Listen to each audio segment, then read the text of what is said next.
Coucou tout le monde, c'est Letty. Je suis ravie de vous retrouver aujourd'hui pour une nouvelle création de Noël.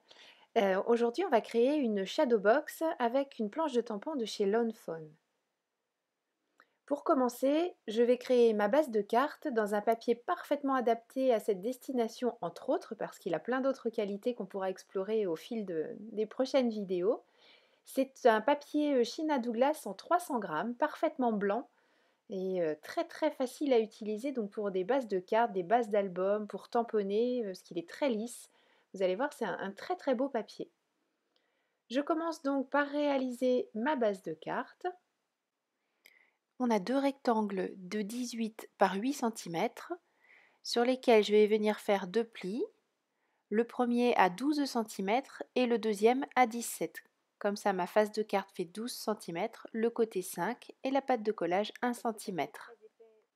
Comme ce papier est très épais, je mets d'un plioir pour marquer mes plis, de manière à avoir quelque chose de joli. Et comme d'habitude, je ne pars pas de n'importe où, je pars du milieu pour remonter et redescendre de manière à avoir une pliure bien droite.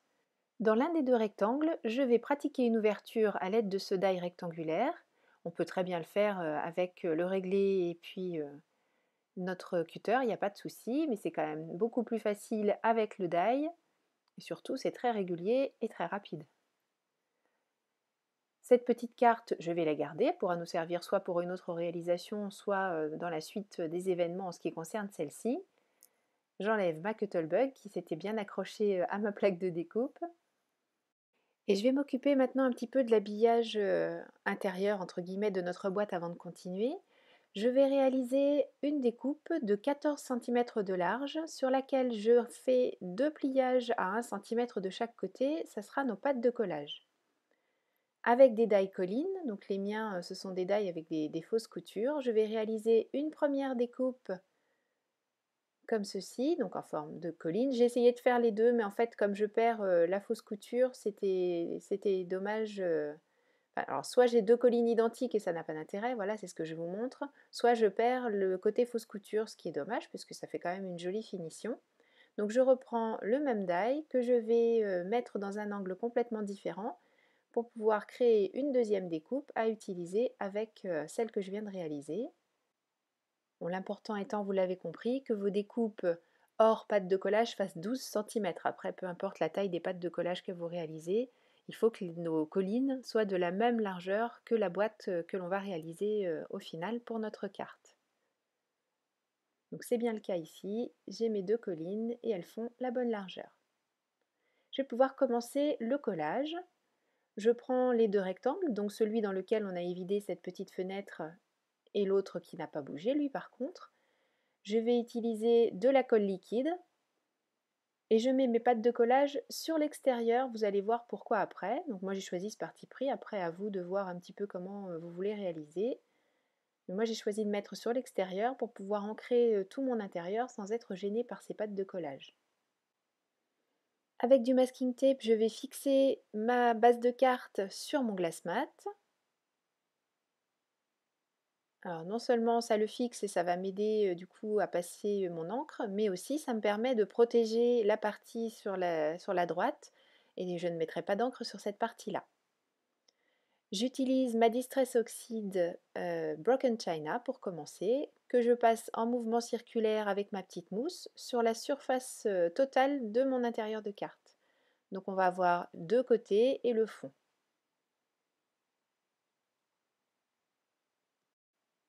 Je change maintenant la mousse puisque je vais changer de couleur. J'ai choisi de prendre Faded Jeans et j'utilise le masque nuage de chez Tout en Colle, hein, c'est un produit 100% Tout en Colle, pour réaliser mon fond nuage sur l'intégralité de l'intérieur de la boîte. Donc je déplace tout simplement le masque de manière aléatoire en mettant un petit peu des nuages partout où je souhaite qu'il y en ait. Je prends ensuite un pochoir, toujours un produit 100% Tout en Colle, c'est le fond, un fond enneigé. Et je prends cette pâte nouveau, donc c'est la nouveau Embellishment Mousse, que je passe, oui, moi je suis un gladiateur, je la passe directement au doigt. Je trouve que c'est plus facile, on peut très bien la passer avec un couteau, hein, je me débrouille sûrement moins bien que la plupart d'entre vous, tout simplement. Et avec le doigt, je trouve qu'on peut mettre juste ce qu'il faut de cette mousse qui se nettoie parfaitement bien, ça ne tache absolument pas les doigts, donc aucun risque. Et là au moins j'en mets exactement où je veux parce que pour tout vous dire, j'ai déjà créé une autre shadow box et j'ai allègrement débordé du pochoir avec l'utilisation du couteau, d'où le choix d'utiliser simplement le doigt là pour passer cette mousse sur le fond de ma carte. Et je fais tout l'intérieur de ma future shadow box. Pour nettoyer mon pochoir, rien de plus simple, rendez-vous dans le lavabo ou l'évier le plus proche avec de l'eau tiède et puis éventuellement un petit peu savonneuse et ça se nettoie parfaitement bien, on le sèche bien à plat pour éviter d'abîmer les petites pièces et puis on se retrouve avec un pochoir tout neuf prêt à être réutilisé. On va maintenant passer au montage, donc je reprends ma base de cartes, maintenant que mon embellishment mousse est bien sec. Je prends la première colline que je fixe, donc c'est celle qui sera sur le devant, donc je la fixe à l'avant de cette partie. Et puis la seconde, juste derrière. Alors à vous d'ajuster l'éloignement du fond, du devant, de l'une et de l'autre colline. C'est vraiment à votre souhait, il n'y a pas de règles à suivre vraiment. Et pour coller l'autre côté, je me mets bien à plat, je rabats, je mets de la colle sur les deux languettes et je ferme le deuxième côté en insistant bien le temps que la colle prenne, hein, c'est assez rapide mais il ne faut pas faire de bêtises. Et je n'ai plus qu'à coller le deuxième côté de ma shadow box, à replier. Ah oui, sauf que j'avais dit que je collais sur l'extérieur, donc je mets la colle du bon côté et je colle ma pâte de collage sur l'extérieur. Alors, une fois de plus, hein, là c'est vous qui choisissez soit sur l'intérieur, soit sur l'extérieur. Moi je vous avais dit que je voulais pas de pâte de collage à l'intérieur à cause de mon fond ancré. Et une fois que tout est bien collé, je peux ouvrir ma shadow box, voilà, qui tient en place. On n'a plus qu'à coller nos petits personnages. Les petits éléments sont ceux de cette planche de tampons de chez Lawn Fawn que j'adore, que j'ai depuis longtemps et que vous trouvez dans la boutique. Et c'est la planche de tampons Snowy Day qu'on peut tout à fait utiliser à d'autres moments de l'année. Moi, je l'ai utilisée même en plein été. On peut trouver des choses à faire avec, il n'y a pas de problème. Mais pour Noël, elle est vraiment magnifique puisqu'elle a été dessinée pour ça au départ. Et je vais utiliser les petits lapins. Je vais tamponner les 3 lapins. Et puis, je vais réaliser plusieurs sapins, toujours à l'aide de ma planche, ma presse de précision. Déjà pour une rapidité d'exécution, parce que vous voyez là je mets tous les tampons en une seule fois, j'encre avec de l'encre Memento puisque je vais travailler avec mes feutres à alcool. Je referme le couvercle et j'ai mon tamponnage en une seule passe. Il n'y a plus que le sapin que je vais faire plusieurs fois pour pouvoir réaliser tout un ensemble un petit peu montagnard on va dire avec donc mes 3 lapins et puis 4 sapins au final. Donc je déplace mon tampon, je referme le couvercle, j'encre et ainsi de suite jusqu'à avoir mes 4 sapins. Ensuite, une petite mise en couleur rapide au feutre à alcool, quelque chose de très très simple, des dégradés de gris pour les lapins et très original de vert pour les sapins. On se retrouve après ça.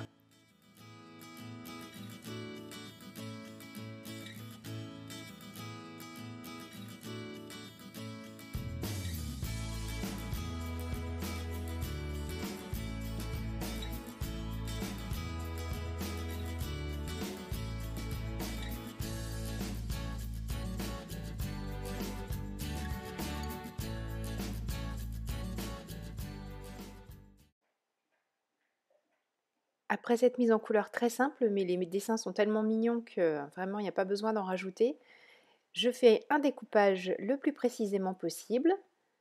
Et une fois ma découpe terminée, je passe le petit trait de crayon noir qui va bien pour gommer les éventuelles imperfections. Dans la planche de tampon, entre autres, il y a également ce cœur plein qui est très joli. Et j'ai choisi de le mettre en couleur avec de la Distress Oxide, la Candid Apple, pour avoir un joli rouge.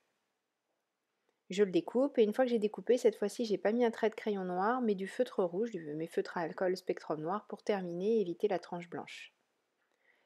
C'est ce cœur que je vais coller en premier au milieu de ma création, donc sur la surface de neige entre guillemets, ma petite colline enneigée.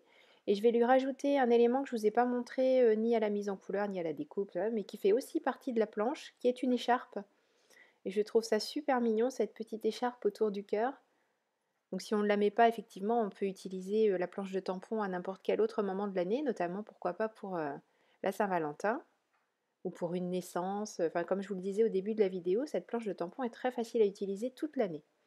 En tout cas, cette fois-ci, c'est une création de Noël, donc mon petit cœur a une écharpe, enfin le cœur de la carte.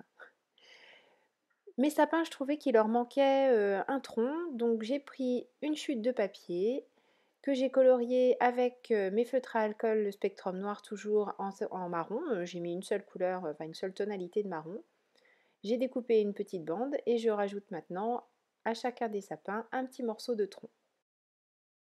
Derrière ce sapin, je vais mettre 2 épaisseurs de mousse, des petits carrés de mousse, pour donner encore un petit peu plus de volume par rapport aux collines qu'on a découpées tout à l'heure. Ici, une épaisseur toute simple. Et les autres, je vais les coller directement en mettant de la colle à pointe fine railleur derrière le tronc, puisqu'il n'y a pas besoin d'en mettre ailleurs, parce qu'il n'y a que le tronc qui repose sur le papier. J'en rajoute un sur l'extérieur, sur le cadre extérieur de ma carte. Et je vais mettre également en bas à gauche, de l'autre côté, le dernier petit lapin, celui qui est couché dans la neige. Enfin, en l'occurrence dans la neige, mais on le met bien dans ce qu'on veut. Et voilà pour les petits personnages. Et je trouve que c'est à peine assez fini. Donc je vais sortir ma pâte Bobeni argentée, ma jolie pâte pailletée, qui m'a réconciliée avec les paillettes, puisque ça permet de mettre des paillettes partout, justement sans en mettre partout. C'est fantastique. Et je l'étale au doigt, hein. Oui, c'est le leitmotiv du jour. Travaillons avec nos doigts. Mais là, c'était, je trouvais une fois de plus, le meilleur moyen de savoir où j'en mettais le plus précisément possible. Et maintenant, j'ai cette petite touche de brillance autour du cadre qui fait la différence. Petite dernière touche, je vais habiller les côtés de ma boîte, puisque vous vous souvenez, moi j'ai choisi de coller, de mettre les pattes de collage sur l'extérieur. Donc je vais découper 2 rectangles. Comme j'ai utilisé des chutes de papier qui avaient déjà une fausse couture sur l'angle que je ne vais pas recouper là, il y a déjà une fausse couture. Je place mon die de manière à faire des fausses coutures sur le reste du rectangle. Donc ce sont 2 rectangles identiques, donc je place le die sur le premier, je les superpose et il n'y a pas de souci, ça me fait bien la découpe sur les deux morceaux avec le détail fausse couture sur les 2 morceaux. Et je vais reprendre mes Distress Oxide, la Broken China et la Faded Jeans pour refaire l'effet ciel nuageux que j'ai réalisé déjà sur l'intérieur. Et ensuite, je n'aurai plus qu'à coller ces 2 rectangles en place et cette fois-ci, ma carte sera terminée. Alors cette carte, bien sûr, se plie pour se glisser dans une enveloppe et reprend sa forme, normalement, quand on n'a pas oublié de faire en sorte que les petits carrés de mousse qui dépassent ne collent pas. Donc c'est ce que je vais faire avec mon coussin d'embossage. Une fois que j'aurai mis de la poudre sur l'arrière des petits carrés de mousse, voilà, il n'y a pas de problème, je plie et elle se déplie même toute seule. Merci beaucoup d'avoir suivi cette vidéo, j'espère que donc ça vous a plu et ça vous aura donné des idées. Je vous donne rendez-vous dès la semaine prochaine pour une nouvelle création. D'ici là, prenez soin de vous. Gros bisous. Bye bye.